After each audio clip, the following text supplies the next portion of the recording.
minasyaitonirrajim. Bismillahirrahmanirrahim. Assalamualaikum warahmatullahi wabarakatuh.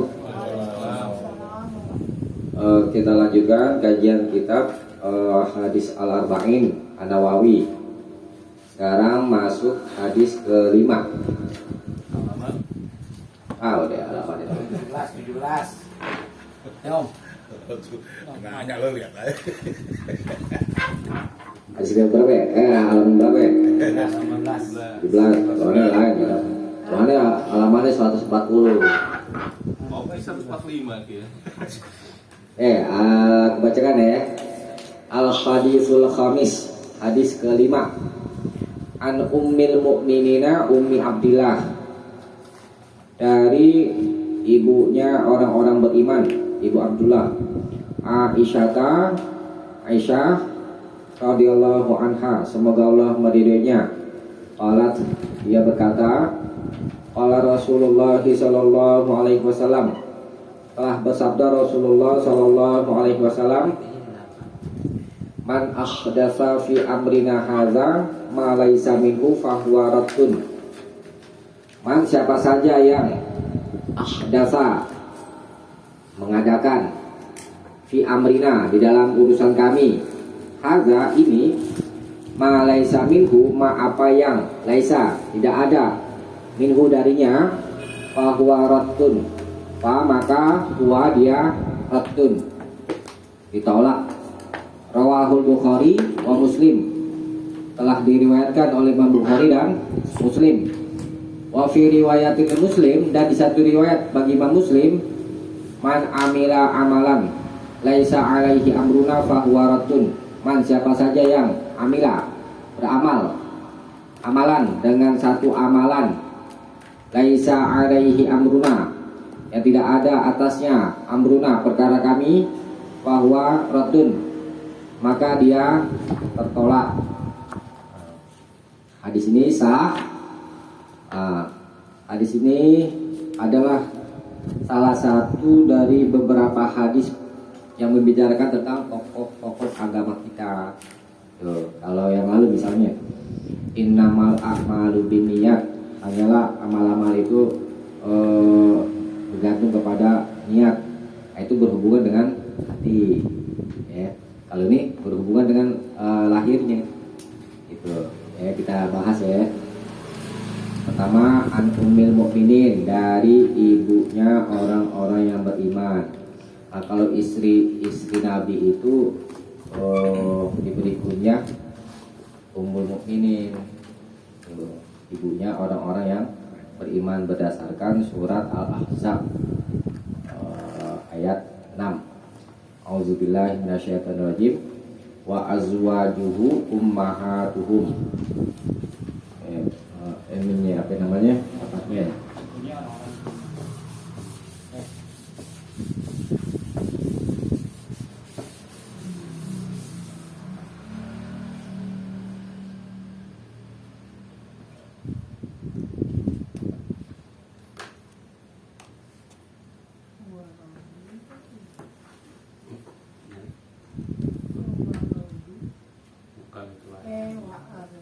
Itu lihat lagi itu ayatnya. Ada itu dari kitabnya.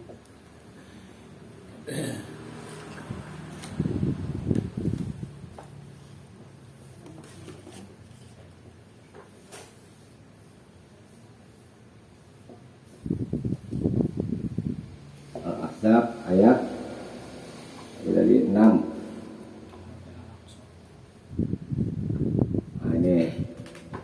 Kata Allah, wa azwajuhu, dan istri-istrinya adalah ummahatuhum, ibu-ibunya mereka, maksudnya orang-orang beriman. Jadi kunyah itu yang diawali dengan ummun atau abun, misalnya Abu Hurairah, bapaknya kucing, itu kunyah Abu yang diawali dengan bapak, itu abun, terus atau ummun atau ibnun, ya, itu namanya kunyah.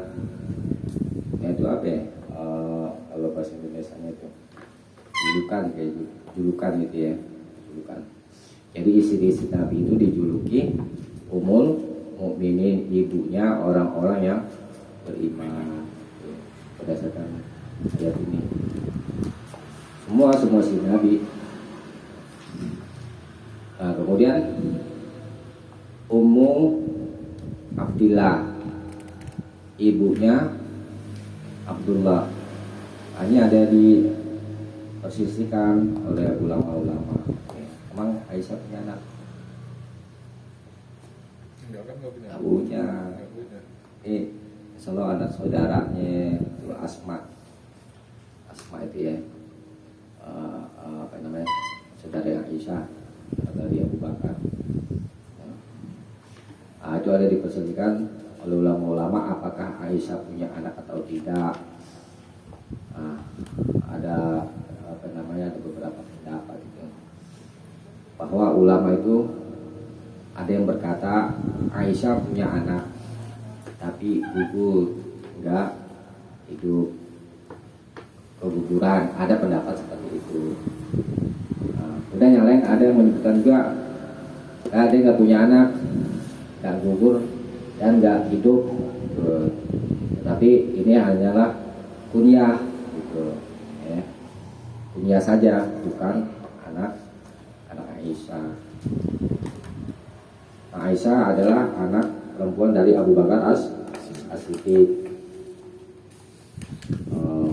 Dinikahinya itu usia berapa tahun? 13. Bukan.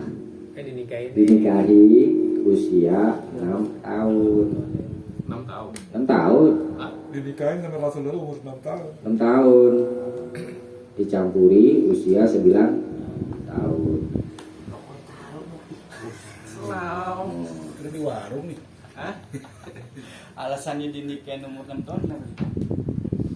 Walau deh. Kalau di hadis itu ada tuh apa namanya, diberikan apa namanya itu kalau mimpi ya kan, apa 6 sampai 7 tahun sih. 6 kan dikasih, diilhamkanlah dalam mimpi Rasulullah itu istrinya itu Aisyah gitu. Terus ada umatnya, wah kalau lihat mimpi, wah ini petunjuknya. Nggak juga. Alasan deh saya. Mimpi itu ada 3 macam. Ada mimpi yang benar, datangnya itu dari Allah, ya kita disuruh ucap alhamdulillah. Ya. Kemudian mimpi datangnya dari setan, yang banyak. Takutnya apa? Aduh, belum selesai. Iya, siap. Yang ketiga, mimpi karena padatnya pikiran. Nah, itu ya obsesi atau apalah gitu ya. Ke bawah mimpi gitu. Kayak anak kecil kalau siangnya nangis dulu, malamnya susah tidur. Iya, kayak begitu. Ego gitu ya istilahnya. Bukan ngigo, memikirkan sesuatu tapi ke bawah mimpi. Iya. Nah itu yang saya maafkan, Tat, maaf. Yang mimpi dari setan apa itu? Tat? Yang buruk-buruk, Hah? yang buruk-buruk, Yang jelek-jelek, impian jelek tuh mimpi yang jelek-jelek dari setan. Oh gitu. Mungkin lupa baca doa kali. Oh iya, kok baca bismillah ya tadi ya. Iya, belum mau tidur. Siap. Ya, Ya. kita lanjutkan. Aisyah berkata, kata Aisyah, Rasulullah SAW pernah bersabda, man ahdatsa, siapa saja yang mengadakan. Nah ini yang mengadakan di sini maksudnya mengadakan sesuatu yang belum pernah ada, ya, sebelumnya. Di dalam urusan apa? Fi amrina, di dalam urusan kami. Ini di riwayat lain fi dinina, yakni ditentang agama kami. Jadi ingat, yang dimaksudkan di sini adalah tentang urusan agama, urusan syariat. Fi amrina hadza ma laisa minhu, apa yang tidak ada darinya dari agama kita ini, fahuwa raddun, maka itu tertolak tuh, ya. Yang mengadakan. Terus ada orang beramal, ini namanya tentang bid'ah ini. Bid'ah itu ya ini hadis tentang bid'ah, larangan antaranya itu. Bid'ah itu mengadakan sesuatu yang belum ada, itu secara bahasa bid'ah. Ya. Nah, bid'ah secara syariat itu ya, Buat anak cewek belakang. Umi bingung. Ini. Umi bingung. bid'ah secara syariat mengadakan yang belum ada di dalam urusan agama. Ingat-ingat, bedakan makna secara bahasa dan makna secara istilah. Kalau makna secara bahasa mengadakan sesuatu yang belum ada, seperti dulu misalkan belum ada pesawat, sekarang Ya. itu bid'ah namanya. Bid'ah secara bahasa Bukan dunia Ustaz ya. apa? Bukan agama. Bukan. Tuh. Dulu nggak ada motor, sekarang ada motor. Bid'ah juga namanya. Tapi bid'ah secara makna bahasa. Nah, kalau dilarang tak? Bid'ah yang dilarang. Taruh. Bid'ah secara syariat mengadakan yang belum ada sebelumnya di dalam urusan agama. Contoh sederhana nih, sholat subuh berapa rakaat Dua. ditambah jadi 3 misalnya. Oh, nggak boleh. Ya itu namanya bid'ah. Iya. Bid'ah dalam urusan agama gitu.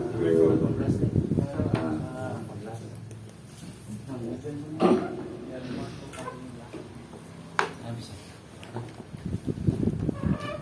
Nah, Ini bukan sini pasar. Apa lagi? Benar, depan. Ini ada. Dulu sama lu deh. Enggak ada. Sini aja bos. Yang penting lo. Biar apa ya bos?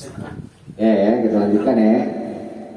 Jadi di dalam urusan ibadah, ya, berdasarkan hadis ini, mesti kita mengikuti contoh Nabi. Yang asal-asalan ibadah, tuh risikonya apa? Ditolak, nggak diterima. Sekalipun dia ikhlas, amalan ibadah kan baru diterima dengan 2 syarat. Pertama ikhlas, dan itiba itu mengikuti Nabi maksudnya. Ikhlas, tapi nggak ikut contoh, nggak diterima. Misalnya Bang Weda nih, sholat subuh, bukannya diperintah perbanyak sujud, ya tambahin aja sholat subuh jadi 4 atau 5, ya kan? Mau ikhlasnya, wow udah paling tinggi deh, tetap aja nggak diterima, karena nggak ikut contoh Nabi. Sama juga, kita udah mengikuti contoh Nabi, sholat subuh 2 rakaat, tapi nggak ikhlas, karena riya misalnya, nggak diterima juga.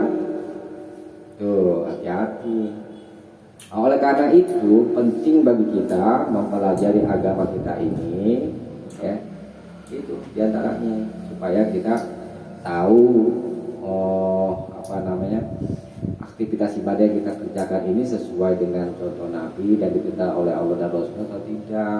Itu jangan sampai kita udah capek-capek ibadah, nggak diterima. Ya kasih A ya. Apa? Ya? Kasih A. Ibadah coba joget-joget begini. Iya. Nah yang perlu diingat begini nih, aku akan sampaikan kaidah, ya, kaidah pokok tentang urusan ibadah. Kalau dalam urusan ibadah, yang kita cari perintahnya, ada gak diperintah oleh Allah dan Rasulnya. Kalau nggak ada, jangan kita kerjakan. Karena hukum asal ibadah, hukum asalnya haram dikerjakan kecuali kalau ada perintah. Yang dibalik, yang dicari larangannya. Kalau larangannya itu untuk urusan dunia. Kalau untuk urusan dunia, hukum asalnya boleh, apapun itu yang berhubungan dengan keduniaan, kecuali ada larangannya. Kalau ada larangan dari agama, maka jangan kita kerjakan. Itu kaidah pokoknya. Ingetin, jadi balik ya. Ya ulangi, kalau dalam urusan ibadah yang dicari apa ya? Perintahnya. Hukum masalah apa ya?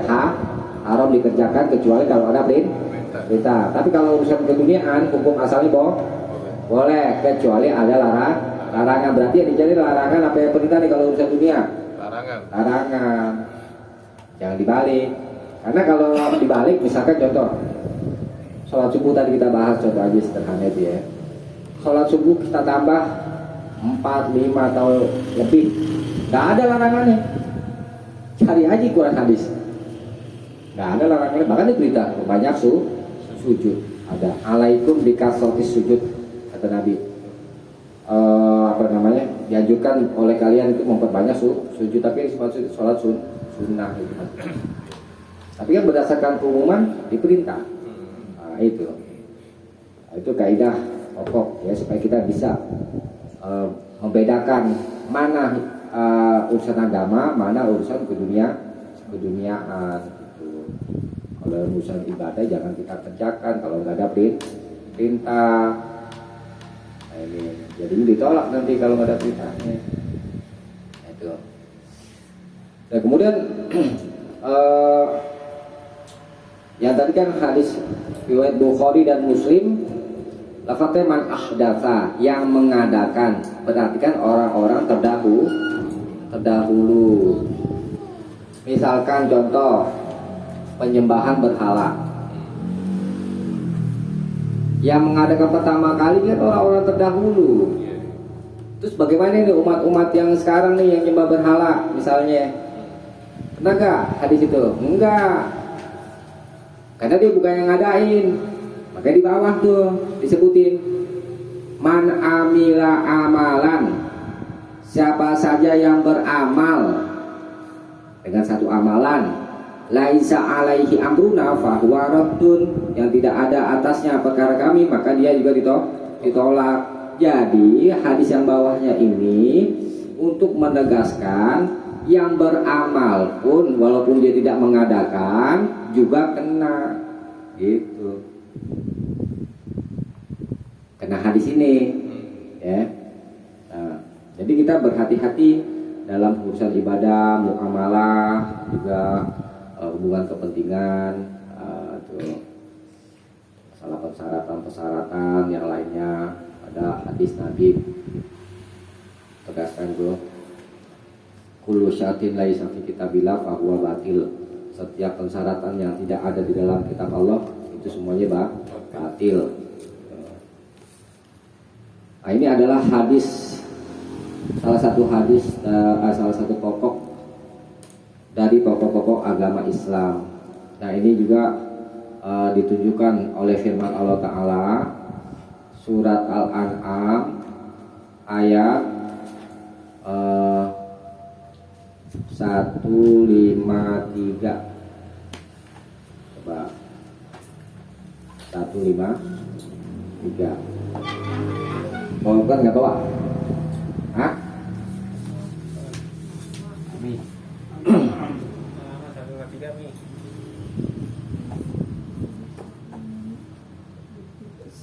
An-Anam apa ya? Iya, An-Anam kan ada? iya. An-Anam. Bacanya Anam. An-Anam. Anam. Oke. Indonesia baik ya. Anam.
berapa tadi? 153. Hah? 153. 15. Ini, auzubillahi minasyaitonir rajim. Kata Allah, wa anna hadza, wa anna, dan sesungguhnya hadza ini, yakni Islam itu maksudnya. Sirati adalah jalanku, mustaqiman, yang lurus. Fattabi'u, maka ikutilah ia.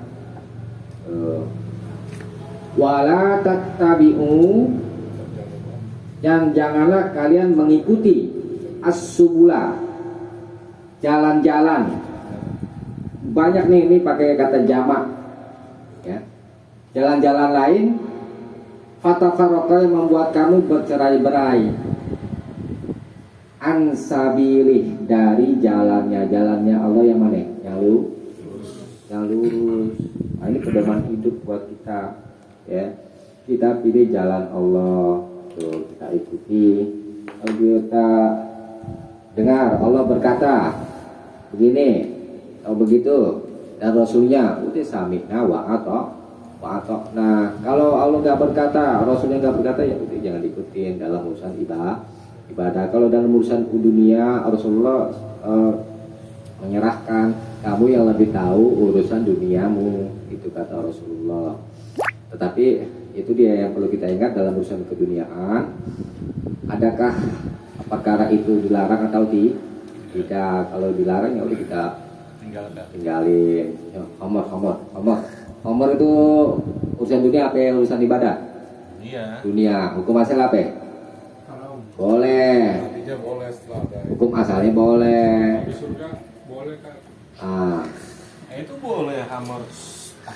Kalau urusan keduniaan hukum asalnya boleh, kecuali ada larangan. Al-Quran melarang minum khamar, maka jangan kita kerjakan begitu. Babi. Dunia apa akhirat tuh? Dunia hukum asalnya boleh, tetapi karena Allah larang, ya udah kita tinggalkan gitu. Kalau kulitnya yang haram kan? Apaan? Kulitnya jadi jaket yang haram kan? Oh, enggak, haram itu semuanya. Bukan enggak kan? Emang Waktu itu pernah dibahas sama Ustaz. oh ya, pakai jaket. Iya, pakai jaket. Ini samak dulu, emang ada kulitnya? Ada kulit babi. Iya, udah. Nggak ada kulit babi Pak. Kalau ada ya bisa aja disamak aja dulu, tapi Lemak dia tuh. disamak. Kalau misalkan ada, Kulit macan ada. itu kan maksudnya hewan-hewan yang apa biasa kita sembelih kayak kambing. Ini nggak apa-apa kalau ada kulit macan misalnya contoh. Ya. Nah, jadi ingat-ingat ya, apa namanya, ibadah itu baru menjadi sah, yakni diterima. Pertama apa tadi? Ikhlas. Kedua, ittiba kepada Rasul. Ingat-ingat, ini hadisnya, kalau tidak ittiba dan ngikutin contoh Nabi, ditolak. Ini ada hadis ini dalam masalah duniawi ya, masalah hukum ya, apa namanya, ada satu perkara yang syariat menetapkan hukum begini, tetapi manusianya itu mengambil hukum lain, mengikuti jalan lain. Ini saya bacakan aja hadisnya, lumayan banyak. Saya bacakan.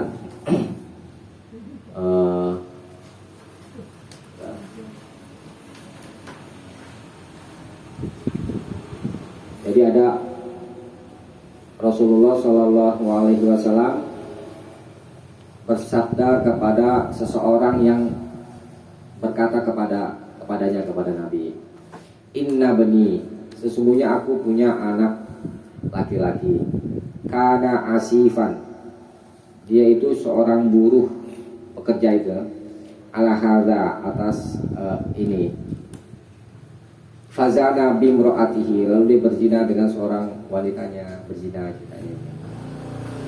Wa inni ukhbirtu, dan sesungguhnya aku dikabarkan, anna ala bani, bahwa atas kewajiban anakku adalah arrojam, dirajam tahu, lemparin batu sampai mati, Buat air ditipukin batu sama mati. lemparin batu. Faftada itu, lalu aku menebus minhu darinya bimi'ati syatin dengan 100 kambing, wawalidatin dan budak wanita, diganti dengan 100 ekor kambing dan budak wanita seorang budak wanita. Faqala sallallahu alaihi wasallam, lalu Nabi sallallahu alaihi wasallam bersabda, al walidatu wal ghanamu, budak wanita itu, wal ghanamu dan kambing itu, raddun alaika, ditolak atasmu. Jadi dari hadis ini menjadi dalil ditentang siapa saja yang mengadakan di urusan agama itu adalah bid'ah, karena dia tidak sesuai dengan syariat dan dosanya atasnya. Jadi udah ditolak dapat dosa. Amalan ini ditolak udah dapat dosa dan berhak atasnya ancaman. Jadi syariat sudah menetapkan kalau ini kan dalam perkara masalah zina itu ya, orang yang sudah menikah itu dirajam kalau berzina sampai mati. Itu sebagai taubatnya. Ya. Taubatnya di dunia kayak begitu.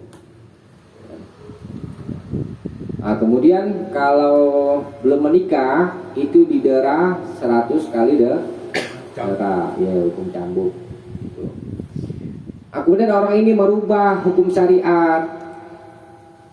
Dengan apa? Dengan kemauannya. Dirubah dengan apa tadi itu?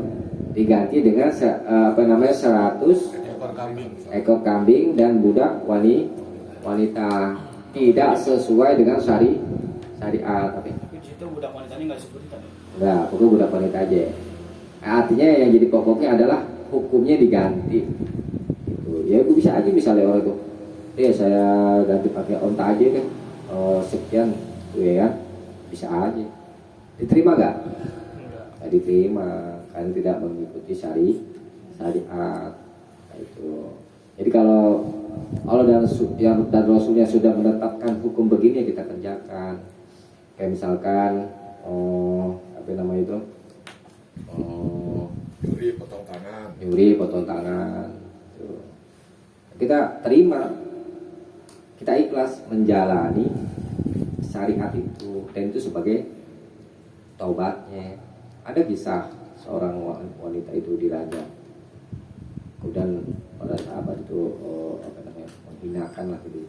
Kemudian Nabi katakan, sekiranya wanita ini memberi syafaat kepada satu kampung ini saya mencukupi. Artinya kayak tobatnya diterima. Jangan lihat dari satu sisi aja, kejam. Islam dihukum hikmahnya dong. Kalau pencuri misalnya dipotong tangan, kemungkinan besar mau nggak ada orang yang mencuri lagi? Ada. Ini kalau mencuri Kalau di sini mencuri potong tahan namanya. potong tahan, bukan potong tangan ya? Potong tahan. Iya, udah gitu. 3 bulan jadi sebulan. Iya, yang tajamnya hukumnya ke yang bawah aja, yang atas tegak gak keadilan? Enggak. Ini kan hikmahnya. Jangan dari sisi A, satu sisi A aja, kejam Islam. Itu bagaimana Ustaz kalau kita nggak ngikutin ya, sedangkan ini kan negara kita kan negara yang bagaimana lah, kasarnya gitu. Itu bagaimana kita sebagai ininya itu? Kalau kita ambil hukuman ini. Iya, memang hukuman had itu baru bisa dijalankan kalau negara itu menerapkan syariat Islam. Iya. Kalau nggak menerapkan syariat Islam nggak bisa berjalan. Jadi kita sebagai ini nggak Ya memohon ampun aja sama Allah.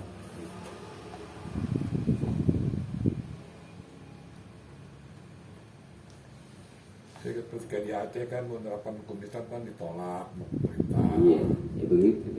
Cuma Arab doang, Arab Saudi, negara Timur Tengah aja. Iya.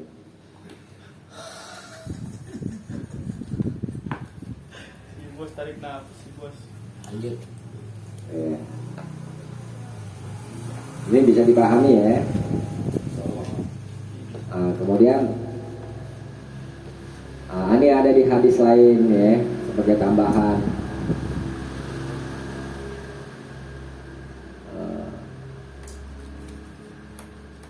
Man ahdasa hadasan au awa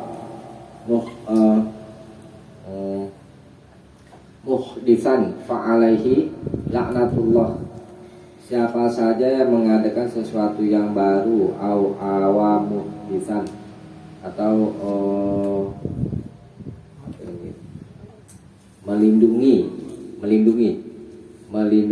orang yang berbuat is, kena juga nih fa'alaihi laknatullah tuh, maka wajib atasnya laknat Allah. Jadi kalau kita berbuat bid'ah ya, satu amalan kita ditolak, dapat dosa, terus dilaknat Allah. Apa mana ya? Tahu dilaknat sama Allah. Setan kan dilaknat ya kan? A'udzubillahi minasyaitonirrajim. Aku berlindung kepada Allah dari godaan setan yang terkutuk atau terlaknat. Itu kan artinya begitu ya kan? Laknat Allah masih ada bos? Masih Apa ya? dijauhkan dari kebaikan. Nah, itu dijauhkan dari kebaikan. Kalau orang sudah dilaknat sama Allah seperti setan, itu dijauhkan dari kebaikan, artinya itu dia nggak bisa sama sekali berbuat baik. Baik berbuat baik atau menerima kebaikan. Iya udah, pokoknya yang jelek-jelek dia udah berbuatnya selalu jahat. Emang udah tugasnya, karena udah dilaknat. Udah dilaknat. Terus manusianya ikut bujukan setan, ya, nanti protes sama setan di akhirat kita. Kata setan, kamu jangan nyalain saya. Gue. Iya.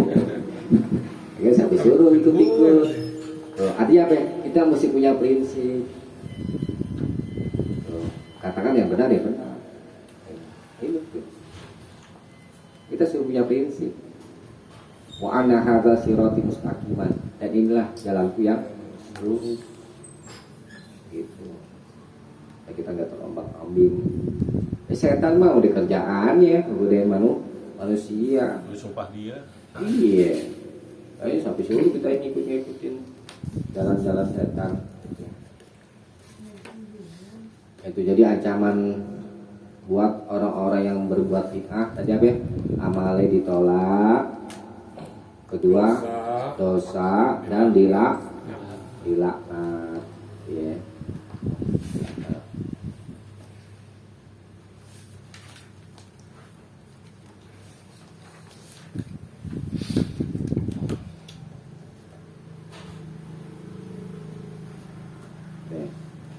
Lanjut ke hadis berikutnya ya. Ada pertanyaan ada yang tadi itu tentang masalah pembahasan yang tadi, ada pertanyaan nggak? Nggak, itu ada yang artinya orang yang bid'ah hasanah itu bagaimana? Memang ya ada ulama membagi-bagi. Ya kan jelaskan kalau bid'ah itu adalah binar kan, itu Iya. jelas itu kan. Iya. Tapi kan ada sebagian orang yang itu mah bid'ah hasanah. Iya. Kalau yang dimaksudkan hadis bid'ah itu semua dolalah. Iya. Dan dolalah itu tepat di neraka, itu maksudnya bid'ah dalam urusan agama. Kita dalam urusan agama nggak ada yang hasanah. Nabi yang ngomong Iya. kullu bid'atin dolalah, setiap bid'ah itu maksudnya bid'ah syariat ya. Setiap bid'ah itu dolalah, sesat. Wa kullu dolalatin finnar. Dan setiap kesesatan itu tempatnya di neraka. Nggak ada yang hasanah. Iya kan ada sebagian orang yang Iya. seperti halnya kayak maulid, Ya, tuh acara maulid, terus acara apa lagi yang ini yang pakai air di itu dia baca yasin, baca apa, pakai bawa air, isbu saban, itu bagaimana? Jadi gini, kadang-kadang kan dalam masalah fikih itu kan kita ada terjadi berbeda pendapat, ya kan? Kita pilih pendapat yang kuat, gitu ya. Kalau itu pendapat yang kita lihat ragu itu ya, kan keraguan ini nanti kita ada membahas itu, keraguan itu nanti ada terjadi karena memang belum tahu ilmunya itu keraguan terjadi, atau apa namanya, memang dia belum tahu sih sumber dasarnya sih, memang karena dia belum Tapi tahu. kadang-kadang mereka tuh ada juga dasar dalil-dalilnya, ya wallahu alam ya. Yeah. Nggak tahu terus ini asal dari mana di dalilnya itu ya. Itu misalkan contoh nih, masalah tahlil. Iya. Tahlil dipita ke tahlil. Tahlil. Tadinya kalau kita nyebut la ilaha illallah Itu tahlil namanya. Itu tahlil. Ya. Ya nggak bisa. Kita pahami dulu makna tahlil itu apa. Tahlil itu kan ucapan la ilaha illallah. Tapi kalau tahlilan, Nah, lain kalau dia kalau dia pakai akhiran an udah lain lagi. pakai an lagi. Beda lagi. Yang berpendapat tahlilan hadisnya sama, yang berpendapat enggak tahlilan hadisnya juga sama. Satu hadis beda Pendapat. pemahaman. Ya. Bunyi begini, kalau insya Allah kalau aku nggak salah ingat itu ya, lakinu mautakum la ilaha illallah. Hadisnya tulis aja ya. Bisa dong mau pegangan doang. Ah, Itu apa sih itu aja. Itu gampang ini.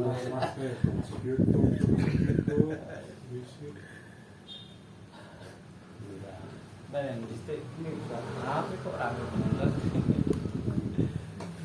ini Pak RT masih panggilnya komeng enggak? Bukan. Bukan ya?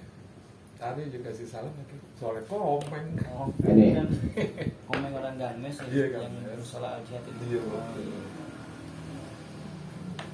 Tadi abangnya Bang Maman. Lakinu talkinkanlah mautakum. Ini yang kita bahas yang ini.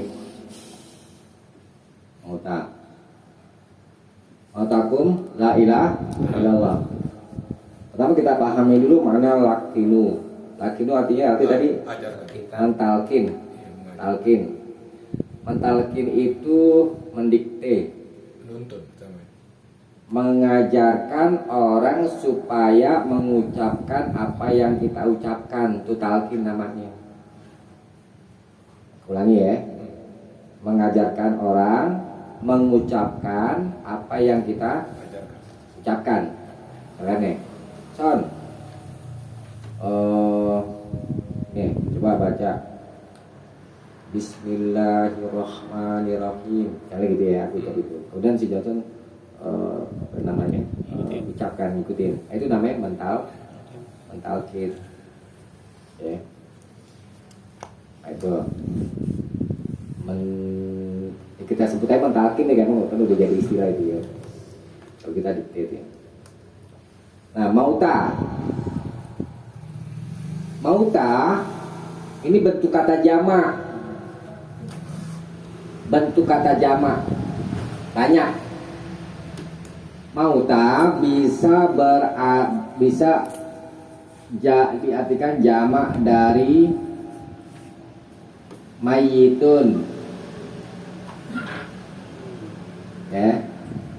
Bisa jamak dari maitun. Itu orang yang belum mati ya? Nah, ini bentuk kata jamak. Ya. Ini jamak dari apa? Apakah jamak dari mayitun atau jamak dari maitun? Kalau mayitun artinya mayit, orang yang sudah mati. Ya. Kalau maitun orang yang akan Kan mati. mati. Ini namanya lafadz mustarok dalam bahasa Arab. Lafadz mustarok itu satu kata punya banyak makna yang berlainan hakikatnya. Tuh, ya. Misalkan kita artikan mayitun, talkinkanlah orang-orang yang akan mati di antara kamu dengan kalimat la ilaha illallah. Itu kalau diartikan mayitun. Kemudian kalau kita artikan talkinkanlah orang, nih jama dari mayitun, talkinkanlah orang-orang yang akan mati di antara kamu dengan kalimat la ilaha illallah. Kalau dari satu jurusan ini aja hadisnya nggak bisa ditentuin, karena kedua-dua mananya bisa dipakai. Jadi kalau yang mayit itu satu orang. Bukan, mesti yang ini lafadz mauta yang kita mau bahas. Ini kan bentuk kata jamak. Jamak itu artinya banyak. Ini jamak dari mayitun atau jamak dari maitun. Ini yang masih belum kita bisa jawab kalau dari hadis ini aja, karena kedua-duanya bisa dipakai. Mauta bisa diartikan orang yang sudah mati, bisa diartikan orang yang akan mati. Kan hakikatnya beda kan? Ya udah mati sama akan. Iya, beda kan hakikatnya itu kan? Beda. Tapi ini bisa diartikan salah satunya. Bisa gak kita tentuin dari hadis ini? Gak bisa. Mesti kita ambil hadis lain yang menguatkan maknanya itu yang mana, yang itu yang dimaksud. Kalau dari satu hadis itu nggak bisa kita tentukan. Maka orang yang bertahlil, ya tahlilan, pakai hadis ini juga nggak bisa disalahin pakai hadis ini. Emang maknanya bisa ke situ. Terus yang nggak tahlilan, mereka artikan maitun. Ini mauta jamak dari maitun yang pakai tahlilan. Mereka artikan mauta ini jamak dari maitun. Kadang mereka ikut yang tradisi gitu, nggak pakai. Apa? Kadang mereka yang tahlilan itu dia nggak ikutin pakai hadis itu, tapi ngikutin pakai kota tradisi. Enggak pakai hadis ini. Orang-orang yang ininya, orang yang berilmunya. Gitu. Hal itu kan nggak jadi urusan buat kita. Mereka nggak tahu. Nah, jadi kalau dari hadis ini aja nggak bisa kita tentukan salah satunya, maka mesti dikuatkan hadis lain. Nah, memang mauta dalam hal penggunaan baik di dalam Quran atau hadis itu seringkali digunakan dengan arti mayitun. Itu berdasarkan kebanyakan penggunaan ya. Nah, kalau kita artikan tadi mayitun, talkinkanlah orang-orang yang akan mati di antara kalian dengan kalimat la ilaha illallah. Kita ngajarin orang yang udah mati dengan ucapan kalimat la ilaha illallah. Oh iya. Tuh, Pantes. ya kan? Di kuburannya masih di Kayak jintar ya? Iya. udah mati. Oh, di dalam Al-Quran ada diterangkan itu aneh. Dia ngambil dari Lupa, coba lihat di surat As-Saffat itu ya. Coba surat As-Saffat. Coba sebentar. Di ayat awal ada lupa.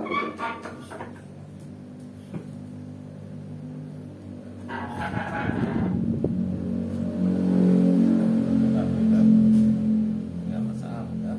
Ya, tahlilan nggak masalah kan? Selesai, nggak masalah. Ini pembahasan belum selesai lo. paham. Berapa besar? Lalu.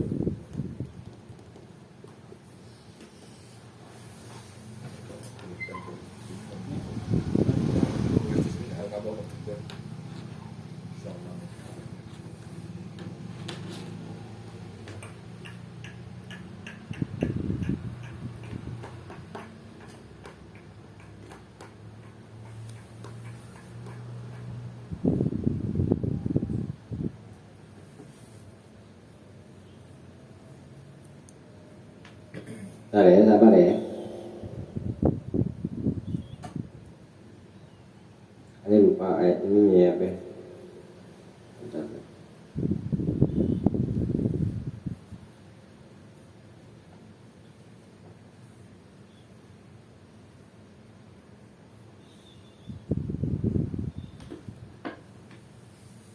Nah itu An-Naml, maaf, di An-Naml ini An-Naml, ada surat An-Naml ayat 80. Kemudian yang kedua iya ya, Lama. ini bunyi lapatnya begini, apa aja deh ya. La tusmi'ul innaka sesungguhnya engkau. Ayat berapa Ustaz? Hah? Ayat berapa? An-Naml 80.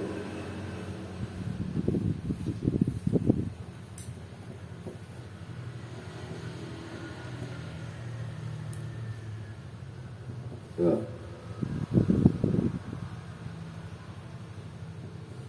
Ini surat An-Naml ayat 80, udah ketemu? Oke. Hah?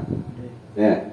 Innaka sesungguhnya engkau la tusmi'ul mauta, tidak dapat memperdengarkan orang yang sudah mati. Tuh. Berlawanan nggak? Iya, berlawan. Di sini kita suruh ngajarin. Tadi kan talqin apa ya?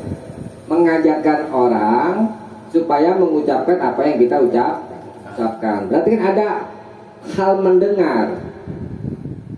Allah tegaskan innaka la tusmi'ul mauta, sesungguhnya engkau tidak dapat memperdengarkan orang yang sudah mati. Lawana. Nah. Mauta tuh orang yang sudah mati. Nah. Udah ada di hadis lain. Tapi nggak kena ini kalau diartikan mayitun, karena berlawanan dengan ayat yang ini tuh surat An-Naml ayat baru tadi 80. Nah sekarang ada di hadis man qala di akhiri mautihi, maksudnya siapa saja yang di akhir hayatnya dia membaca, mengucapkan la ilaha illallah dakhalal jannah, maka dia pasti masuk surga. Nah berdasarkan hadis itu,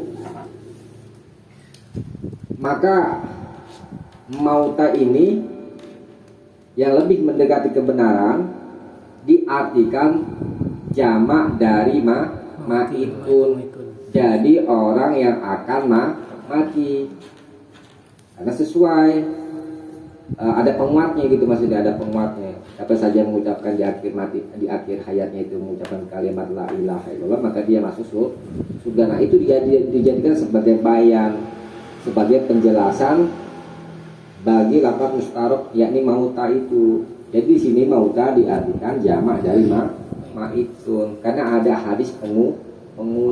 Kalau kita artikan jamak dari mayitun, berlawanan dengan ayat. Allah bilang sendiri innaka la tusmi'ul mauta. Tuh. Dalilnya sama, pahaminnya beda. Kita pilih yang mana? Yang mendekati kebenaran. Kalau kita artikan mayitun, ngajarin orang yang udah mati di masa hidupnya aja diajarin kalimat la ilaha illallah susah. Apalagi udah mati. Di masa hidupnya aja susah. Kadang orang, ya, suruh ngaji, misalnya ya bos ya. Tapi kebanyakan dia orang tuh kukuh tuh. Biarin aja. Ya tinggal dia nanti tanggung jawab sama Allah. Semuanya kan dipertanggungjawabkan, ya kan?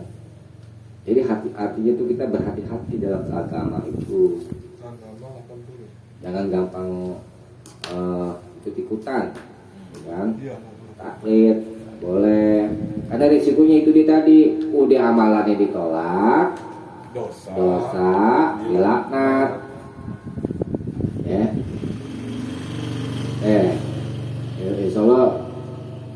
Cukup ya. Kalau ada yang mau tanyakan silakan deh. Tutup aja dulu. Tutup aja dulu deh. Kita cukupkan habis ini, mudah-mudahan ada manfaatnya, kurang lebihnya mohon maaf. Subhanakallahumma wa bihamdik asyhadu alla ilaha illa anta astaghfiruka wa atubu ilaik. Assalamualaikum warahmatullahi wabarakatuh. Waalaikumsalam warahmatullahi wabarakatuh.